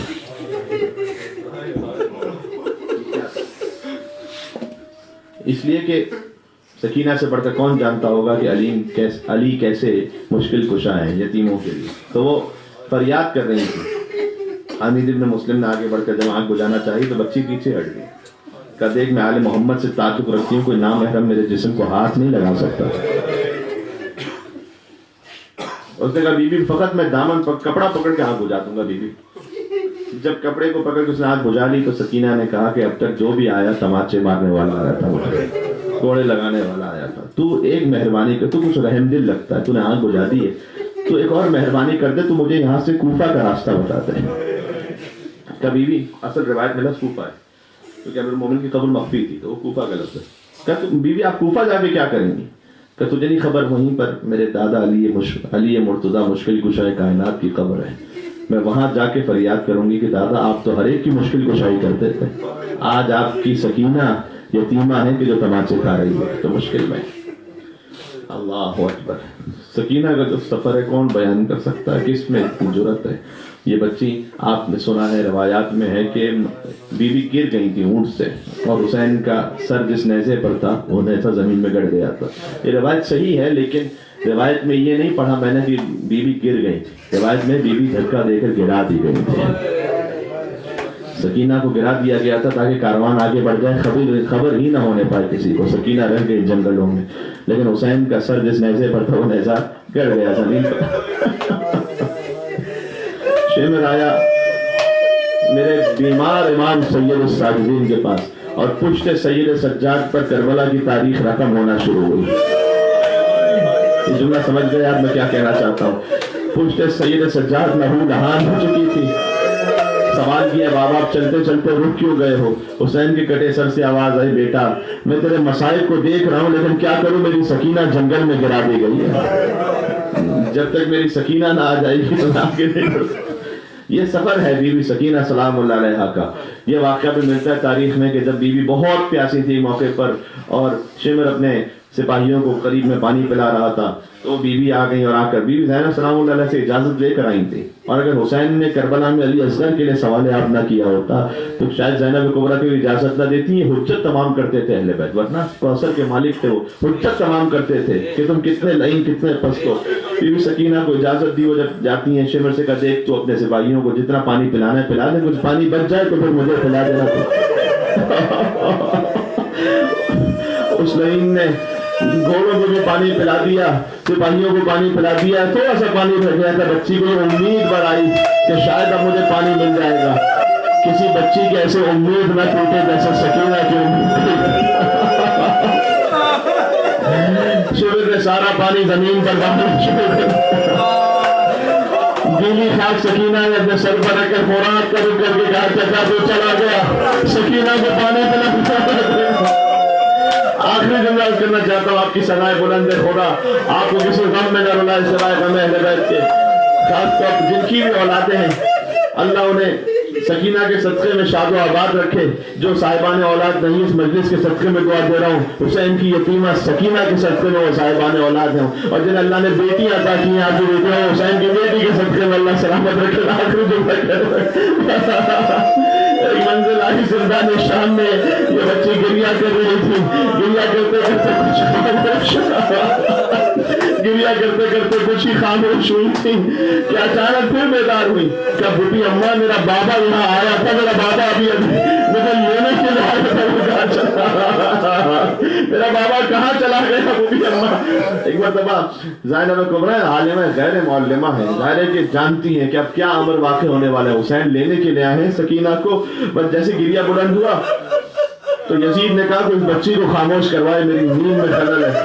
کہ نہیں یہ بچی ہم جتنے تماچے مارے یہ اور اپنے بابا کا نام لیتی ہے، تیرے پاس اس کے بابا کا سر موجود ہے، اگر وہ سر اسے بھیج دیا جائے تو شاید بچی اپنے بابا کو دیکھ کر کچھ سکون میں آتا ہے۔ یہ بھی کیسی سکون کی منزل تھی، اللہ نہ کرے کبھی کسی بچی کے سامنے اس کے بعد میں کٹھا ہوا سر آ جائے۔ حدیث سن لینا آسان ہے، پڑھ لینا آسان ہے، لیکن جس بچی پر زندہ شام میں یہ گزر رہا تھا، ایک مرتبہ جیسے ہی تشت میں سر آنے لگا تو بیوی اپنے مقام سے اٹھ گئی کہ بیٹی اماں میرے بابا کی خوشبو آ رہی ہے، کہیں نہ کہیں میرا بابا ہے۔ وہ تشت آیا، کپڑا ہٹا، زینب کبریٰ نے کھڑے ہو کر ساری بیویوں نے السلام علیکم یا ابا عبداللہ کہا، اور سکینہ نے جھک کر آخری جملہ کہنے لگا، اور سکینہ نے جھک کر اپنے بابا کے سر کا بوسہ لیا۔ علماء کہتے ہیں آج منظر بدل گیا، ہمیشہ حسین جھک کر سکینہ کا بوسہ لیتے تھے، آج سکینہ نے جھک کر حسین کا بوسہ لیا اور کہا من الذی قطع وریدک، بابا یہ رگیں کس نے کاٹ، آپ کے چہرے پر زخموں کے نشان کیوں ہے؟ یہ کہہ کر سکینہ چپ ہو گئی۔ سجاد آگے بڑھے، اولاد والے ہیں حسین کے کریلا، سجاد آگے بڑھے، سنبھال کے کہا بیٹی اللہ انا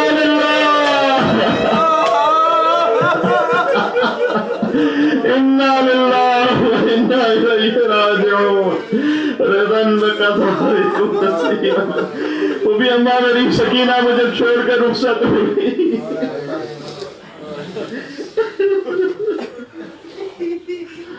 وَسَيَعْلَمُ الَّذِينَ ظَلَمُوا عَلَى مُحَمَّدٍ أَيَّامُ الْقَلَبِ يَنْقَلِبُ۔ السلام علیکم یا ابا عبداللہ وعلى الأرواح التي علت بفنائك، السلام على الحسين وعلى علي بن الحسين وعلى أولاد الحسين وعلى أصحاب الحسين يا أبا عبد الله يا حسين ابن علي أيها الشهيد يا ابن رسول الله۔ ساری حاجات کے لیے جو آپ کے دل میں انشاءاللہ اگر کوئی رزق کی حاجت ہے، کوئی اور مریض ہے، کوئی اور ویزا کا مشکل ہے، مومن التماس سے دعا کہتے ہیں، اور مسائل ہیں عموماً ان کے فیملی ایشوز اور اے پروردگار یہاں آسٹریلیا میں ہو، پاکستان میں، سب کے لیے دعا کرتے ہیں، مظلوموں کے لیے دعا کریں، امام صاحب کے ظہور کے لیے دعا فرمائیں، زیارات کے لیے دعا فرمائیں، اور جو کچھ آپ اپنے دل میں سوچ رہے ہیں اس پر یا عبداللہ یا حسین ابن علی ایھا الشہید ابن رسول اللہ یا حجت اللہ علی خلقہ یا سیدنا و مولانا إنا توجهنا واستشفعنا وتوسلنا بك إلى الله وقدمناك بين يدي حاجاتنا يا وجيها عند الله اشفع لنا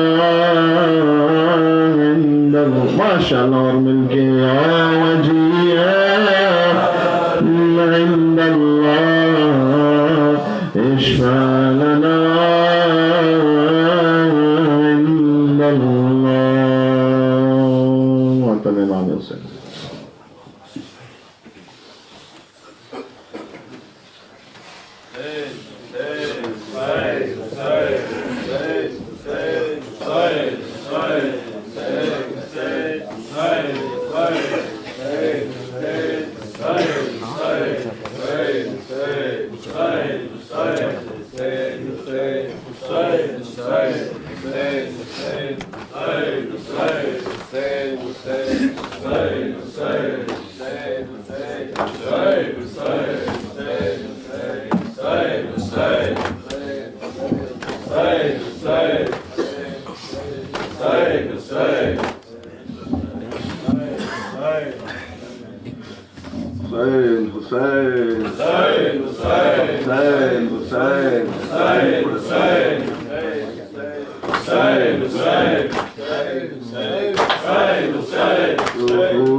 ہیں سب حالی حالی مولا عالمگیر ہے اور قاصر ہے زانوے شبیر ہے کیوں نہ ہو میں ہوں غلام بوطرب کیوں نہ ہو میں ہوں غلام بوطرب کیوں نہ ہو میں ہوں غلام بوطرب باغ جنت ہاں میری جاگیر ہے اور قاصر ہے زانوے شبیر ہے گر ہٹا دو نور اہل بیت کو گر ہٹا دو نور اہل بیت کو گر ہٹا دو نور اہل بیت کو کون سی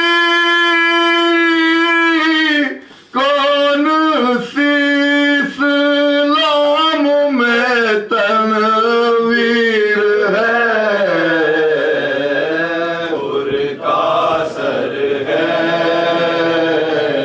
زانوے شبیر ہے نام ہے میرا دادار حسین نام ہے میرا دادار حسین نام ہے میرا دادار حسین کام میرا ماتم شبیر ہے اور قاصر ہے زانوے شبیر ہے اور قاصر ہے زانوے شبیر ہے ایک علی کے تھی گلے میں ریسمان علی کے تھی گلے میں ریسمان ایک علی کے تھی گلے میں ریسمان ایک علی کے پاؤں میں زنجیر ہے اور قاصر ہے زانوے شبیر ہے اور قاصر ہے زانوے شبیر ہے لاش اکبر دیکھ کر ماں نے کہا لاش اکبر دیکھ کر ماں نے کہا لاش اکبر دیکھ کر ماں نے کہا خواب کیا دیکھے تھے کیا تعبیر ہے اور قاصر ہے زانوے شبیر ہے اور قاصر ہے زانوے شبیر ہے حسین حسین حسین حسین حسین حسین حسین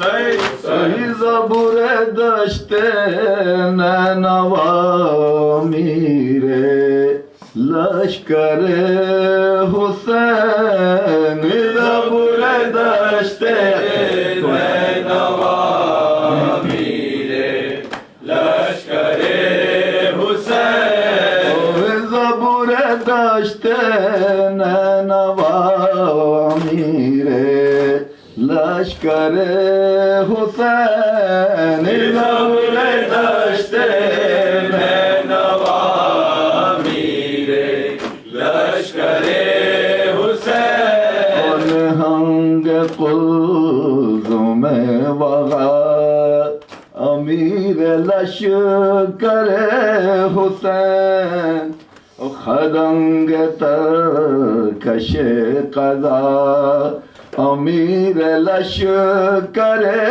حسین او برنگ شاہ فتح امیر لشکر حسین او جری دلیر با وفا امیر لشکر حسین وفا بہت معجزہ امیر لشکر حسین زبور دشت نینوا میرے لشکر حسین زبور دشت نینوا میرے لشکر حسین یہ ذوالفقار حیدری یہ شیر بے شہ نجف یہ تیغ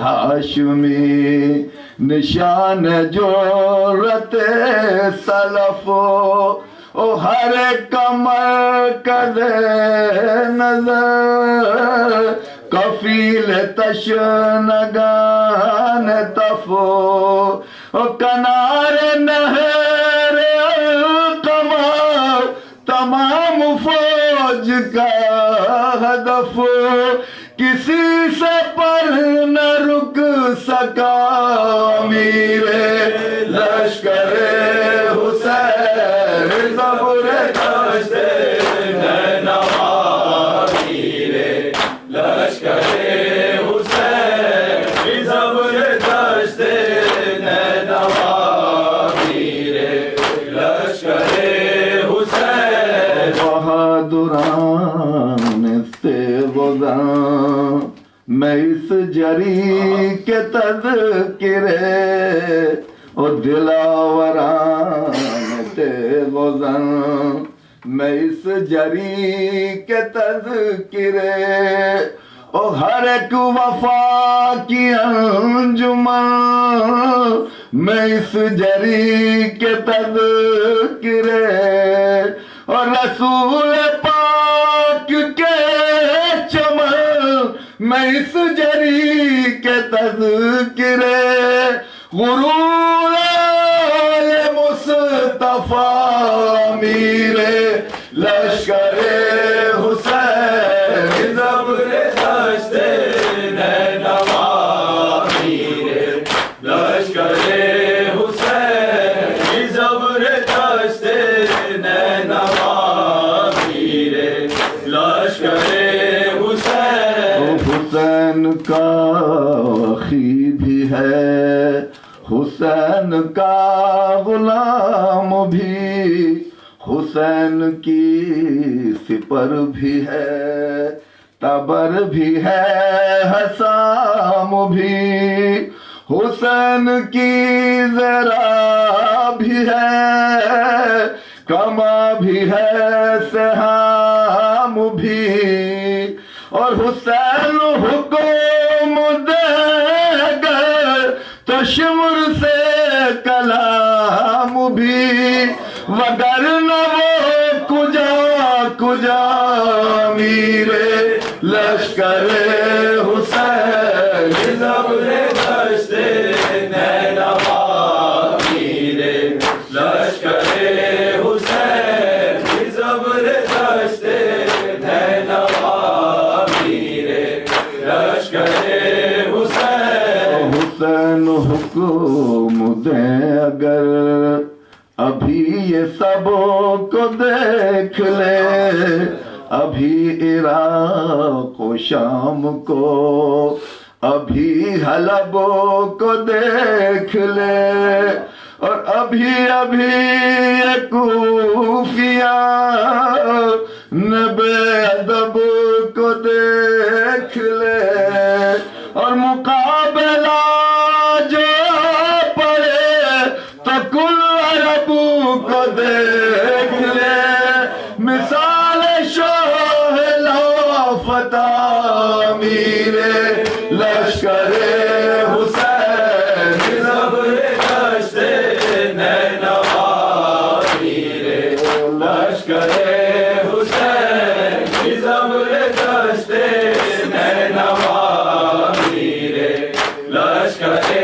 حسین۔ اشارہ امام ہو تو فتح میں دھرا ہے کیا، شعاع مہر کے لیے یہ شام کی گھٹا ہے کیا، اور فرات تک نہ جانے دے کسی میں حوصلہ ہے کیا، اور علی کے شیر کے لیے یہ جنگ کربلا ہے کیا، الٹ دے تخت شام کا میرے لشکر حسین، زبر دشت نینوا میرے لشکر حسین، زبر دشت نینوا میرے لشکر حسین۔ یزید بد نہاد سے سکون ذات چھین لے، محافظین نہر سے حق حیات چھین لے، اور جو مرضی حسین ہو ابھی فرات چھین لے، اور فرات کیا ہے یہ وہ ہے کہ کائنات چھین لے، بڑا بلند حوصلہ میرے لشکر حسین، زبر دشت نینوا میرے لشکر حسین، زبر دشت نینوا میرے لشکر حسین۔ جو مرضی حسین ہو تو فوج شام ہیچ ہے، یہ دشمنوں کا اجتماع یہ ازدحام ہیچ ہے، اور فرات پر یہ بندش ہے، یہ انتظام ہیچ ہے، اور علی کے گھر سے بدر کا یہ انتقام ہیچ ہے، دکھا دے زور لافتہ میرے لشکر حسین، زبر دشت نینوا میرے لشکر حسین، زبر دشت نینوا میرے لشکر حسین۔ مگر یہاں تو حکم ہے کہ بس علی کے شیر بس، حسین اپنی زندگی سے ہو چکا ہے سیر بس، قریب وقت عصر ہے بس اب میرے دلیر بس، ہمارے کوچ میں کہیں مزید ہو نہ دیر بس، کرے گا تب وغا میرے لشکر حسین، زبر دشت نینوا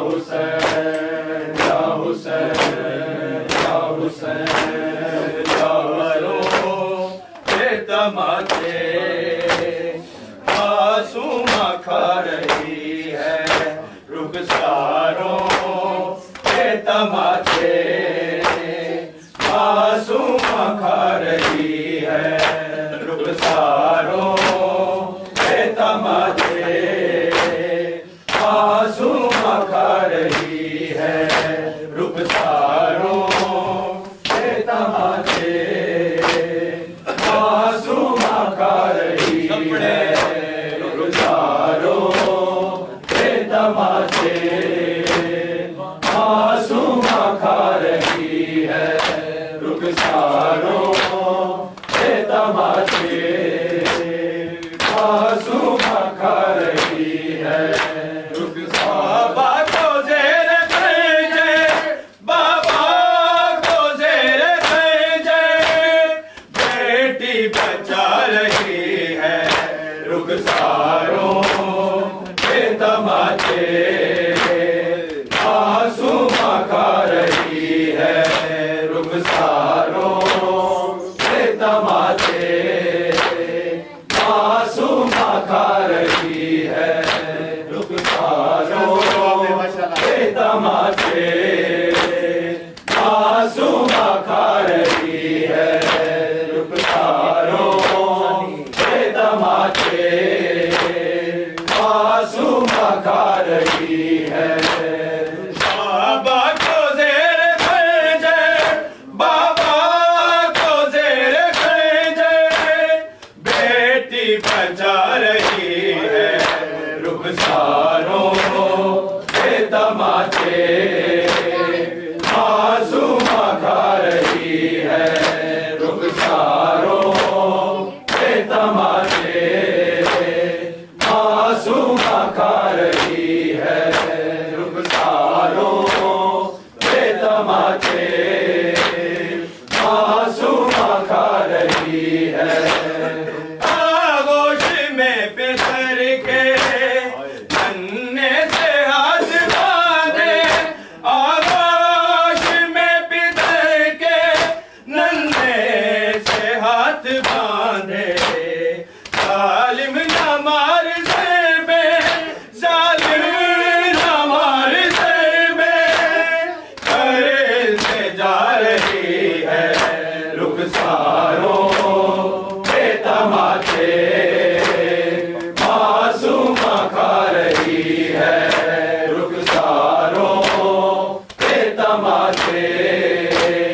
معصومہ کھا رہی ہے رخساروں کے تماچے معصومہ کھا رہی ہے کیوں مارتے ہیں بابا کیا آپ نے خطا کی کیوں مارتے ہیں بابا کیا آپ نے خطا کی آؤ چھپا لوں ان سے آؤ چھپا لوں ان سے باہیں پھیلا رہی ہے رخساروں کے تماچے معصومہ کھا رہی ہے رخساروں کے تماچے معصومہ کھا رہی ہے رخساروں کے تماچے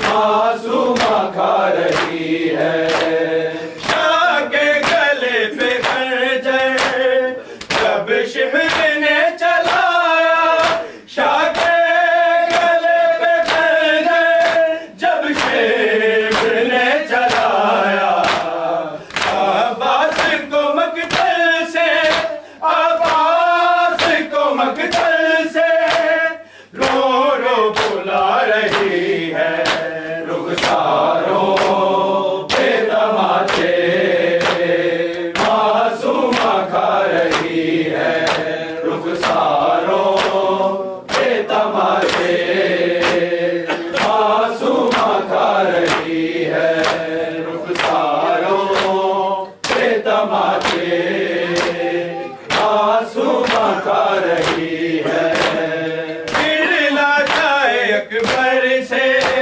لپٹ کر ریاض بہنا پھر لاشائے اکبر سے لپٹ کر ریاض بہنا بھائی کو اپنا چہرہ بھائی کو اپنا چہرہ زخمی دکھا رہی ہے رخساروں بے تماشے معصومہ کھا رہی ہے حسن یا حسین مولا حق امام یا حسن یا حسین مولا حق امام یا حسن یا حسین یا حسین شیر کی وہ لاڈلی شبیر کی وہ لاڈلی سینے پہ جو شاخ پلی سینے پہ جو شاخ پلی جس کی ابا بن میں جلی جس کی ابا بن میں جلی منہ پر تماچوں کے نشان مولا حق امام یا حسن یا حسین مولا حق امام یا حسن یا حسین یا حسین یا حسین عابد بیمار تھا وہ عابد بیمار تھا چلنے سے جو لاچار تھا چلنے سے جو لاچار تھا اور شام کا بازار تھا اور شام کا بازار تھا اور مصطفیٰ کی بیٹیاں مولا حق امام یا حسن یا حسین مولا حق امام یا حسن یا حسین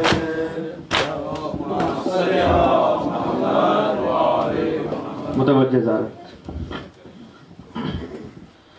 السلام علیک یا مولا یا نبی اللہ السلام علیک یا مولا یا رسول اللہ السلام علیک یا مولا یا خاتم النبیین السلام علیک یا مولا یا شافع الکونین السلام علیک یا مولا یا جد الحسن والحسین السلام علیکم ورحمۃ اللہ وبرکاتہ السلام علیک یا مولا یا ابا عبد اللہ الحسین السلام علیک یا مولا یا ابن رسول اللہ السلام علیک یا مولا یا ابن امیر المؤمنین السلام علیک یا مولا یا ابن فاطمۃ الزہراء سیدۃ النساء العالمین السلام علیک یا مولا یا ابا عبد اللہ السلام علی الارواح التي حلت بفنائك علیکم منی سلام اللہ ابدا ما بقیت وبقی اللیل والنہار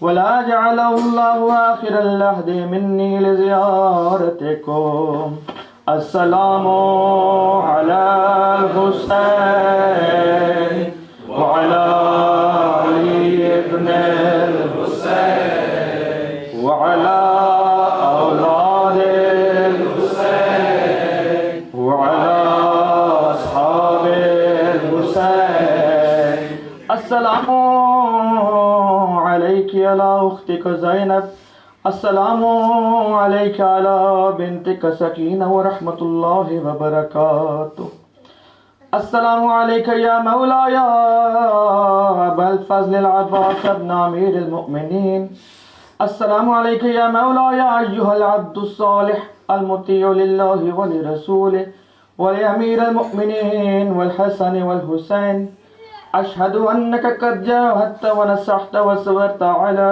حتی عطاک الیقین والحقہم بدرک الجحیم السلام علیکم ورحمۃ اللہ وبرکاتہ السلام علیک یا مولا یا غریب الغرباء یا معین الضعفاء والفقراء ویا مغیث الشیعة والزوار فی یوم الجزاء السلام علیک یا مولا یا انیس النفوس ایہا الشمس الشموس ایہا المدفون بأرض الطوس یا مولا یا سلطان العرب والعجم یا ابا الحسن یا علی ابن موسی الرضا الراضی بالقدر والقضاء السلام علی الآبائک السبع وعلی الابنائک الاربع السلام علیک علی اختک فاطمة المعصومہ ورحمۃ اللہ وبرکاتہ السلام عليك يا مولاي صاحب العصر والزمان الأمان الأمان الأمان من فتنة الزمان ومن شر الشيطان. السلام عليك يا مولاي خليفة الرحمن. السلام عليك يا مولاي شريك القرآن. السلام عليك يا مولاي إمامي وإمام الإنس والجان. سيدي عجل الله تعالى فرجك وسهل الله تعالى مخرجك وظهورك وجعلنا من أنصارك وأعوانك وشيعتك ومحبيك.